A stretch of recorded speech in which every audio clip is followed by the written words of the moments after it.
did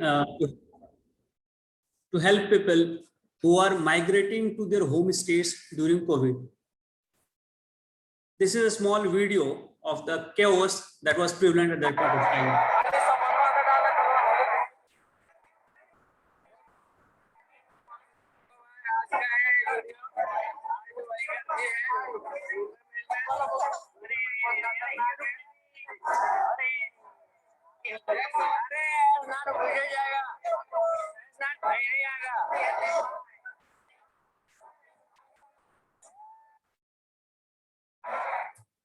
If you can see, there are at least 8 to 10 lines of people who are waiting to enter into the train. So that was a situation when the lockdown was imposed and people were permitted through Sharmik special trains to return back to their homes. A small introduction about the GRP Commissionerate. The Mumbai Railway Police Commissionerate is the policing district for the entire railway network from Gujarat border to Mumbai on one hand, and from Mumbai to Kasara, which is near Nashik, and Khopoli, which is near Pune, and Panvel, from where the Konkan Railway starts. On an average, we handle 7 to 8 million people every day during normal times on our suburban network, and around 5 to 6 lakh people on our long distance network. All in all, around 75 to 80 lakh people are handled by us. It is like a floating town of 75 to 80 lakh people. Trains are the cheapest and the most important medium of travel in the entire Mumbai metropolitan region, which consists of a huge number of towns and cities in and around Mumbai, like Thane, Mira Bhayandar, Vasai, Virar, Kalyan, Dombivli, Bhiwandi, New Bombay, and so on. And GRP implies around 6,000 personnel for this responsibility. Now, what was the challenge at that point of time? Around 43% of the population of the Mumbai metropolitan region, which was 23.5 million in 2011 census, it consists of the people who have come from other states, mostly for the sake of employment. Some also come for education, some for treatment, some for entertainment and tourism, but primarily for employment.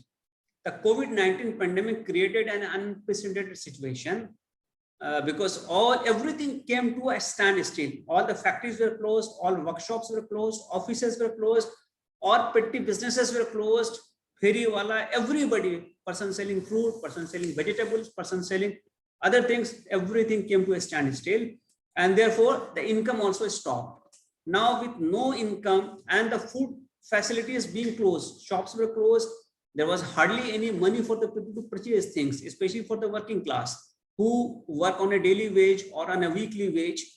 There was a huge stimulus for them to go back to their homes because there was complete uncertainty as to the extent up to which this lockdown shall extend. And please remember that at that point of time, the number of COVID cases were increasing only. And some of the places where there was thick population of migrants like Dharavi slums were badly affected.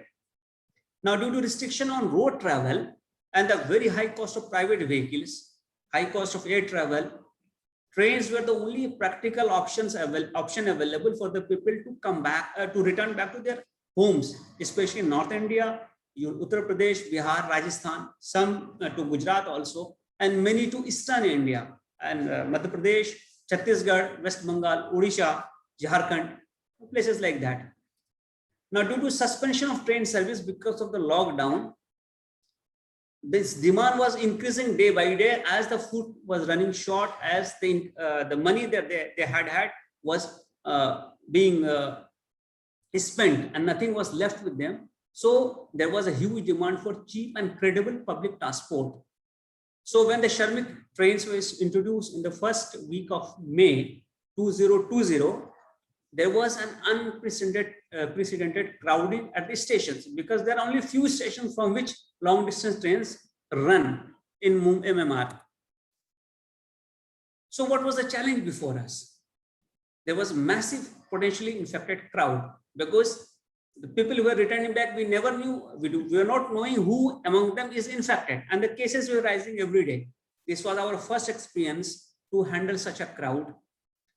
And not only that, it was a crowd, this crowd has to be kept at a distance from each other. The social distancing norm has to be imposed.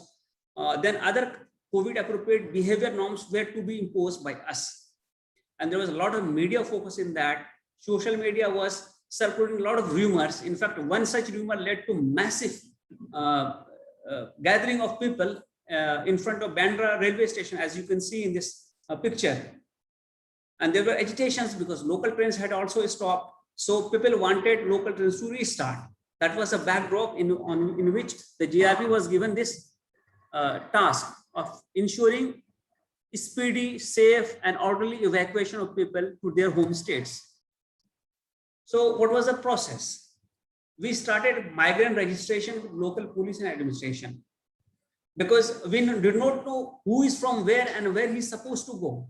GRP was made the nodal agency for coordination with local administration and railways, because we had to get that list from the railway local administration, and we have to segregate people depending upon their destinations, and accordingly we have to requisition trains for sending these people to their home states or home towns.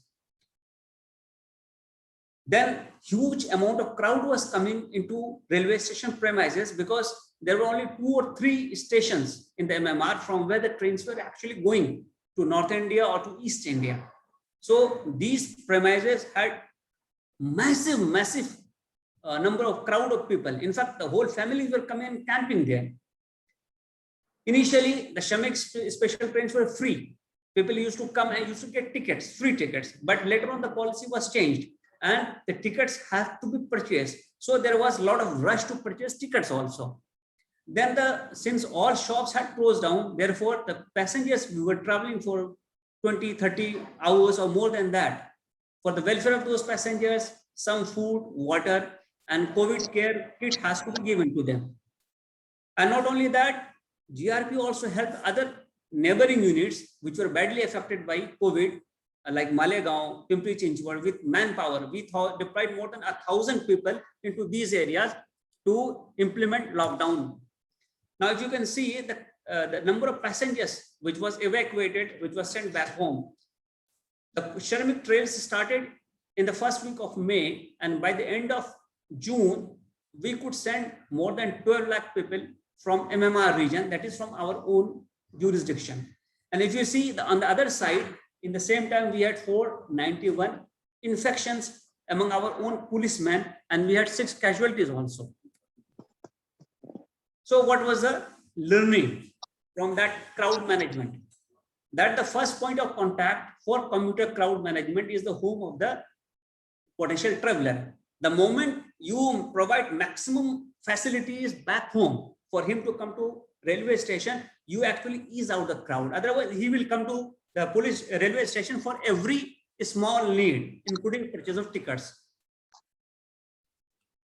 Secondly, technology and communication are the key to crowd management. If you do not want unruly and huge crowd in your premises, you reach out to the people through technology and through communication. The third thing that we learned in this management is that the orderly behavior of the crowd requires orderly behavior by the police. It is a crisis situation. It is a disaster situation. Therefore, we must be very, very empathetic with them. We must be very polite. We must explain them the things, and we must speak again and again for them to take the fear out of the mind of the commuter.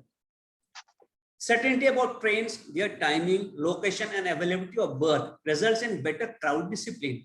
If they know that they have got a confirmed ticket, a confirmed berth, and this is the time of departure, they will come accordingly. Proactive administration, which ensures availability of additional trains for wait-listed passengers and communicates to them in advance, avoids mad rush. And adversity generates opportunities for the unscrupulous in terms of black marketing tickets, in terms of promising them berths and other things. Now, since our own house was also facing a lot of challenges, so what we did to keep our house in order? One, distribution of COVID kit, immunity boosters to all our policemen, leave to all police personnel who were more prone to COVID infection. In fact, all 50 plus were given leave, and those who had comorbidities were also given leave. Then provision of food and drink during deployment, because all the hotels were closed. Health checkup for the families, because when they were returning home, they were potential carriers. Then arrangement of quarantine center, because huge amount of our own people were infected. then tie up with major hospitals for better treatment, for shifting these people who were serious, updating staff with timely guidelines from the government. And we brought a provision of health advance, more than ₹1 lakh advance for those who were infected by COVID, and continuous monitoring of the sick. Then when vaccination started, proactive vaccination, and except for lactating and pregnant, almost all the force has been vaccinated. Then free oxygenated cylinder supply in association with NGOs. We also started a plasma bank to help the people who need plasma, and the welfare of the family of the deceased police personnel through additional insurance, grant from different companies, banks, and speedy employment to the dependent of the deceased. And all death claims of 2020 have been settled by our office. Now, next phase, 2021, when lockdown again came, we had learned, and so we improved the system. So there was no registration. All the tickets were made available online. Repeated communication with the crowd through PA system, starting from very entry into the station area. Segregation of the crowd, known protocol for entry and checking. Then COVID appropriate behavior in managing the crowd, we ourselves and the crowd also. Coordination with different authorities, and at this point of time, GRP was the only police unit which was managing the whole thing, and welfare of passengers as we had done previously. So what happened that all the tickets were pre-booked on internet, where the number of passengers exceeded the availability of train, additional services were made available. Previous data was used to identify popular destinations and advance information regarding the availability of train to the commuter. We staggered the services to different stations to different times. And this time we were also using high-end bogies or trains. Then massive use of PA systems and segregation line for different destinations wherever possible. Deployment of vigilance team to check illegal activities, including touts and malpractices. We made 23 cases, and empathetic behavior by the police. Now, if you see the comparison, if you see the number of passengers which were carried this time, it is more than 53,32,000. And if you see the infections, it is 269, and the death is 2. So if we make a comparison between phase 1 and phase 2, we'll find that in phase 1, we had 841 train services. This time we have more 4,444 train services. Passengers were carried 12.5 lakh in the 2020, while in 2021, it is more than 53 lakhs. Infections 491, and this year it is around 200 odd, and deaths, casualties 6, this time it is 2. In addition to that, we introduced certain additional features this time: screening of all passengers coming to Mumbai by long distance trains for COVID infection, action on people violating COVID guidelines, thermal scanning of all outgoing passengers at important stations, opening of vaccination center at our own police headquarters, which is in Ghatkopar, Mumbai. And if you can see, the total number of train services which have arrived here is 4,444. We have screened 2,93,714 passengers, out of which 739 were COVID positive. We have also imposed a fine of more on 25,704 people for violating COVID guidelines. So this is a brief presentation on what the Mumbai Railway Police or the Government Railway Police did to help people to go back to their homes safely in COVID situation lockdown, both in 2020 and 2021. Thank you.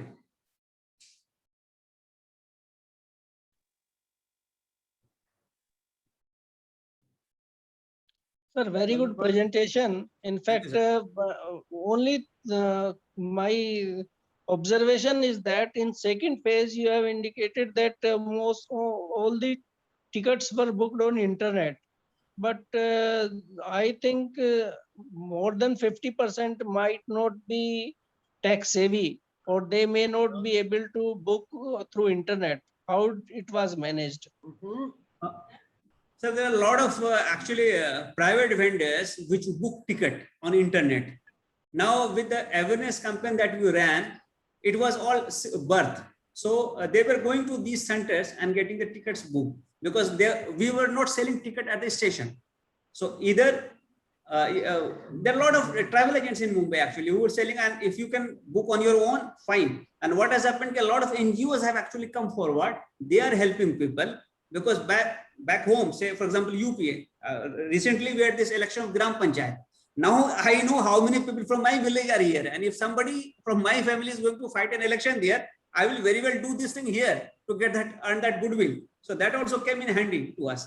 West Bengal election also a lot of people went. So we networked with NGOs who helped them. In fact, in the first phase also, a lot of NGOs came forward. They were one who were preparing the whole list of the people from their area, or the people who are going to a particular area, and they used to bring these people with that list. So in Mumbai, fortunately, we had a lot of activists who are actually helping these people. Thank you very much. Thank you. Good. Thank you. Thank you. Good effort. I think this is excellent. Very good.